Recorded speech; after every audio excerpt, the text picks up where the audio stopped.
안녕하십니까. 등산동 Q&A 공부방 동화쌤입니다. 이렇게 써있는 게, 이게 이제, 평가 문제집의 앞에, 요점 정리처럼 이렇게 써있는데, 이론만 써있는 거예요. 내용은 없고. 근데 이제, 그런 측면에서 공부도 한번 해봐야 된다는 거죠. 그러니까 이제, 이 이론을 왜 배워? 이런 측면으로. 어떻게 보면 심화학습이거든요. 심화학습. 그다음 이제 도표를 어떤 식으로 연결해서 이해하느냐, 여기 써있는 거를. 이런 것도 알아둘 필요가 있죠.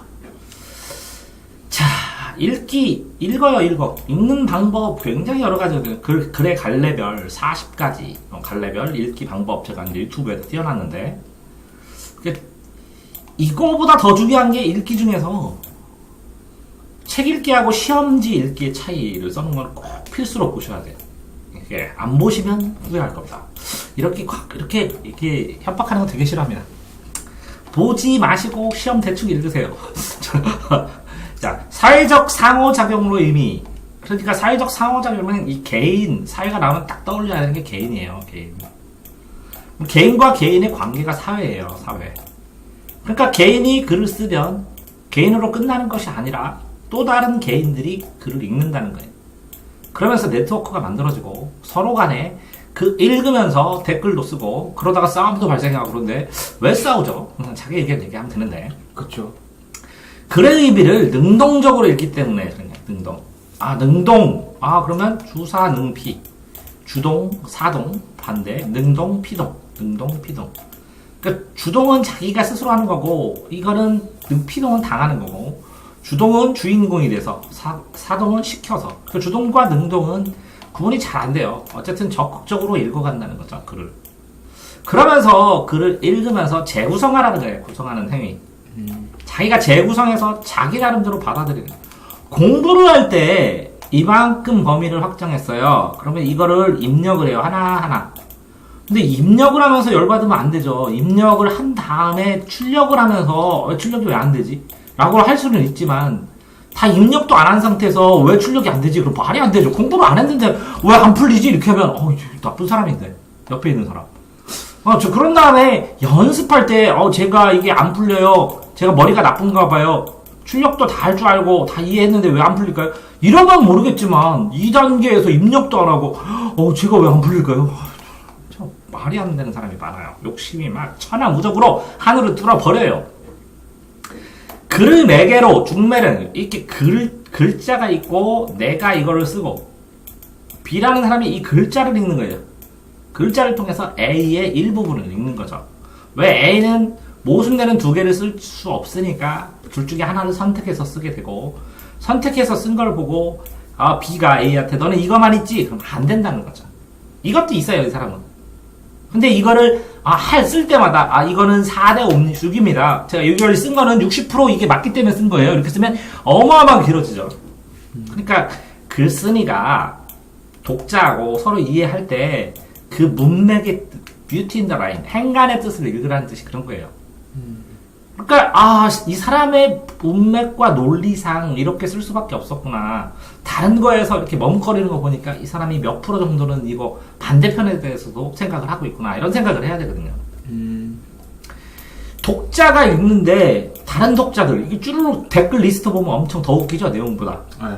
그게 이제 의사소통이 요즘의 하이라이트가 이거예요. 집단지성도 있지만, 집단지성은 뭐냐면 위키 백과 같은 거를 사람들이 작성을 같이 하는 것도 있지만, 댓글을 보면 이 사람은 긍정, 이 사람은 부정, 이 사람은 회피주의, 이 사람은 허무주의, 이 사람은 퇴폐주의, 이 사람은 장난주의, 이렇게 굉장히 여러 가지 상황의 의사소통들이 되기 때문에 댓글 읽으면서 이걸 댓글을 분류해보는 것도 굉장히 큰 공부가 되죠.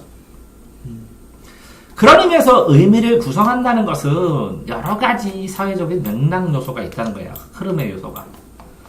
독자 개인은 나 혼자 봤을 때는 내 경험, 글을 읽으면서 간접 경험이 늘어나고, 어떤 사람의 댓글을 보고 배경 지식도 늘기도 하죠.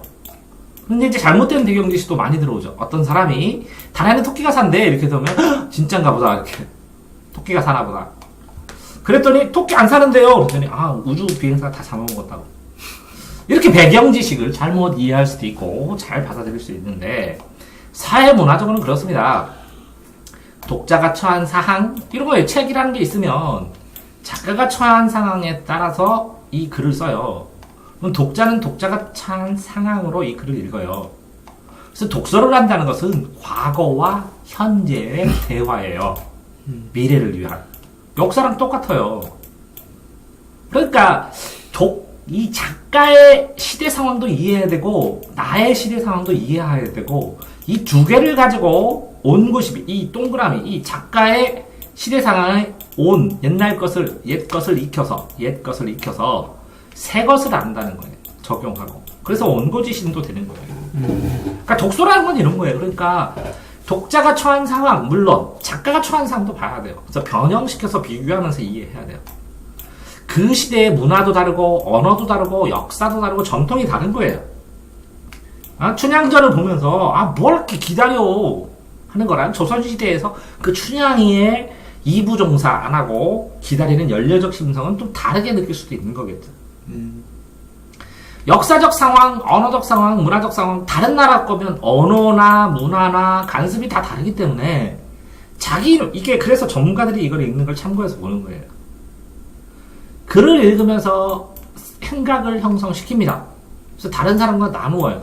그러니까 조심스럽게 나누고 주고받고 영향을 받을 수밖에 없는데 그래서 극단적으로 쓰지 말라는 거예요.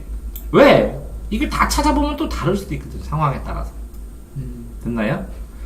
자, 읽기는 독자의 머릿속에서 자신만의 독자적인 의미를 재구성할 수 있을 뿐만 아니라 독자가 속한 구체적인 현재의 상황, 사회 맥락 속에서 다른 구성원들과 상호작용하면서 다른 구성원이 쓴 댓글을 읽으면서 의미를 또 만들어가는 과정이에요. 그래서 다양한 읽기 맥락은 다양한 방법으로 다양한 글을 읽을 때 고려하면서 이런 상황이 일어날 것이다 라고 생각하면서 글 쓰니가 써야 되거든요. 그러니까 이런 걸 쓰면 이런 댓글이 달릴 것이라는 걸 고려해가면서 사실은 써야 된다. 그러니까 일방적이게 이렇게 주장만 해. 그렇지만 글이니까 그렇죠. 저는 이렇게도 생각해요. 그럼 왜 이렇게 변덕 부려요? 또 사람들 그래 버려요. 이걸 다 쓰면 너무 길고. 그러니까 어느 정도는 부드럽게 써줘야 된다는 거예요. 다른 독자들과 상호작용을 하죠. 능동적으로 적극적인 자세로 읽어야죠. 그러려면 능동적 적극적 자세면 그 사람 입장도 이해해주고 내 입장도 세우고 이 상호 간의 관계도 같이 봐주고 댓글 쓰는 사람의 관계도 봐주고 하면서 읽어가야 된다는 거예요. 그러니까 읽으면서 이렇게 댓글 쓰는 사람 나쁜 놈 이러면 너무 어린애죠. 이 사람은 이런 입장에서 이렇게 썼겠구나. 이 사람이 이런 입장에서 썼구나. 이 사람과 이 사람의 공통점은 이거고 차이점은 이거구나. 이렇게 읽어줘야죠. 글을. 자, 예를 들어서 등나무 운동장 이야기. 이 수필이에요. 붓을 따라서 이 붓수 필기구예요. 필기구를 따라서 수필은 체험을 쓰고 체험을 또 험자가 들어가면 경험도 써야 되거든요. 이것만 쓰면 수행평가예요. 이게 아니라 여기 플러스 깨달음을 써야 돼. 깨달음 뭐야? 배운 거, 교훈을 써야 돼. 그러니까 수필이면 자동적으로 뭐가 들어가요? 체험적이 들어가고 그런 다음에 이거는 줄거리가 있으니까 서사적이 자기가 있었다. 근데 깨달음이 있으니까 비평적인. 체험한 줄거리를 비평하면서 자기가 생각해보는 거예요. 그러니까 무주 공선은 무주라는 동네. 무주구춘동 무주 스키장 있는데 공공으로 설치한 운동장을 만들어. 등나무 운동장을. 근데 이 등나무를 운동장에다 설치를 했다는 것은 감흥하면 느끼고 응답한다. 자연을 느끼고 응답할 수 있는 의자를 만들었겠지. 등나무 벤치처럼. 그러니까 등나무를 활용했어요. 공설 운동장에. 그러면 등나무가 이파리가 자라면 그늘지북이 생기겠죠. 그럼 완공 후에 사람들이 멋있다고. 근데 시간의 흐름에 따라서 순차적으로 사건을 서술한 게 서사예요. 서사. 이렇게 서사는 소설이에요. 서사입니다. 등나무 운동장을 만든 구체적인 경험 체험을 써야 되고 그러면 이 관점 느낀 점, 깨달은 점을 기준을 가지고 써줬다는 거죠. 바람직한 건축의 사례로 등나무 운동장. 아, 바람직한, 좋은. 이게 뭐라고요? 깨달음. 이게 비평적이죠, 비평. 비평은 비교평가했는데 바람직하다. 운동장 프로젝트를 시작했어. 왜 시작했냐? 아? 계기, 동기, 이유. 이렇게 되죠. 계기, 동기, 이유. 근데 감흥을 느끼는 것을 바탕으로 이루어져서 자연을 감흥하게 운동장을 설계해줬대요. 그냥 전문가가 설계했겠죠. 그러니까 등나무 그늘이 완성된 이후에 공설운동장에 일어난 많은 변화, 사람들이 좋아하고 뭐하고 그러면서 운동장의 가치가 자연과 어울리는 뭐 이런 것들을 써줬겠죠. 됐나요? 응? 자, 그러니까 건축가인 당연히 건축가래. 등나무 운동장 설계했네. 그 경험, 그 과정, 과정. 진짜 과정. 이게 수능에서는 다 화살표로 나와요. 라면 끓이는 과정, 이렇게. 시간 순서를 이렇게 끊어줘야 돼요. 시험 문제 풀려면. 서사, 사건, 서술. 시간의 흐름에 따라 순차적으로, 그죠? 원인 다음에 결과가 나오죠, 항상. 그렇죠. 그게 원인이 먼저 오죠. 이걸 동태적 과정. 동태적이에요, 동태. 움직일 동. 상태가 움직이는 게 동태적. 이 반대를 정태적이라고 해요. 정지태, 정지 상태. 그 동태적 과정 중에서 인과 빼놓고 과정과 서사를 쓴 거예요. 자, 생각, 깨달음을 써야 수필이라고. 기존 공선운동장은 에다가 등나무를 활용해서 지붕을 만들어서 기존에다 추가를 했어. 그래서 변모하게 되면 점점 만드는 과정을 순차적으로 써주고 등나무 운동의 조성 과정을 서술하니까 인간과 자연으로 딱 나누는 게 아니라 인간과 자연을 딱 나눠서 여기는 쇠 건물, 요 바깥에는 자연 정원. 이거는 옛날 거라는 거지. 지금은 자연과 공간이 같이 어울리지. 그게 모더니즘이라고. 현대적인 건축. 이 모더니즘은 뭐라고? 이분법. 이렇게 나누는 거. 자연과 건물을. 근데 이게 섞이는 건 뭐라고요? 포스트 모던, 퓨전. 이제 모던을 넘어서. 포스트 모던이에요. 그러면서 바람직한 무엇에 관한 자신의 견해? 건축에 관한 얘기겠지 뭐, 그치? 네. 자신의 견해를 드러냈다. 건축가는 뭐냐? 인간과 자연이 뭐라고? 교감해야 된다. 이거 교감을 다른 말로 감흥이라고 했지, 감흥. 그렇겠죠. 자연과 건축이 뭐에 바탕을 건 건축? 감흥. 그치? 네. 감흥. 자, 군수가 제안해서 만들었대. 이 군수 잘했다고 재당선되겠는데? 주민회는 그럼 찾아봐야 되는데, 무주 군수. 등나무 운동장. 인터넷 검색하면 나올라나? 나올 것 같아.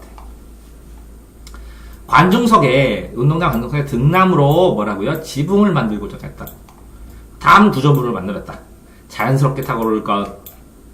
등나무는 이렇게 되면 이렇게 삐글삐글 타고 올라가잖아. 그렇죠.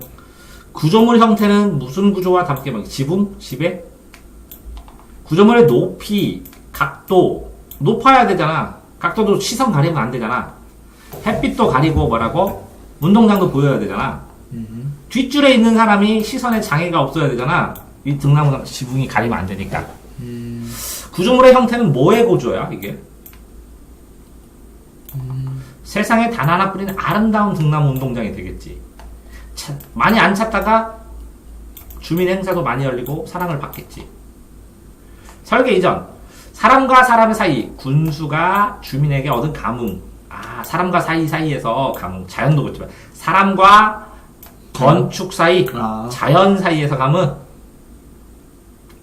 자연이네요. 등나무니까. 극나무 건축.